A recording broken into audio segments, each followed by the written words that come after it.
Weight loss fourth டேங்க. நம்மக்கிட்ட இருக்கிற ஃபுட்டை வச்சு தான் வெயிட் லாஸ் பண்ணணும். ஏன்னா நம்மக்கிட்ட அடிக்கடி வந்து நம்ம லைஃப் லாங் வந்து இந்த ஃபுட்டெல்லாம் வந்து ரெடி பண்ணிலாம் சாப்பிட முடியாது. இட்லி, தோசை, சாதம்ன்றதை வந்து சாதம் வந்து ரொம்பவுமே குவாலிட்டி கம்மி பண்ணி காய்கறி அதிகமாக எடுத்துக்கணும். தோசைன்றப்ப நீங்கள் 2 தோசை, ஒரு 4 தோசை சாப்பிட்டிங்கன்னா அங்கே 2 தோசை சாப்பிட்லாம்.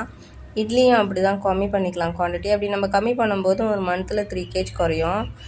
இப்போ நான் காலையிலே வந்து 2 தோசையும் அப்புறம் கொஞ்சம் சுண்டல் மட்டும் எடுத்துக்கிட்டேன். அதுக்கப்புறம் எனக்கு பசிக்கவே இல்லை. அதுக்கப்புறம் நான் திரும்பி கடைக்கு போய் வீட்டுக்கு தேவையானதெல்லாம் வாங்க நடந்து போக ஆரம்பிச்சிட்டேன். அது கொஞ்சம் வாக்கிங் போல் இருந்துச்சு. அப்படியே காத்தாட போயிட்டு வந்து கோயிலுக்கு அப்படியே போயிட்டு வந்துட்டேன். போகும்போது நான் ஒன்று நினச்சிட்டு போயிட்டே இருந்தேன். நம்ம வந்து டெய்லியும் வந்து வெயிட் லாஸ்க்கான ஃபுட்டை வந்து நம்ம ரெடி பண்ணி சாப்பிட முடியாது. நம்ம வீட்டில் இருக்கிறத வச்சு தான் நம்ம சாப்பிட முடியும். சரின்னு சொல்லிட்டு நான் மில்லட் தோசை வந்து நைட்டுக்கு எடுத்துக்கிட்டேன். 2 முட்டை போட்டு மில்லட் தோசை வந்து பொடி மாஸ் பண்ணிவிட்டு மில்லட் தோசை ஒன்று ஊற்றினேன். அதுவே வயிறு நல்லா ஃபுல்லாகிடுச்சு.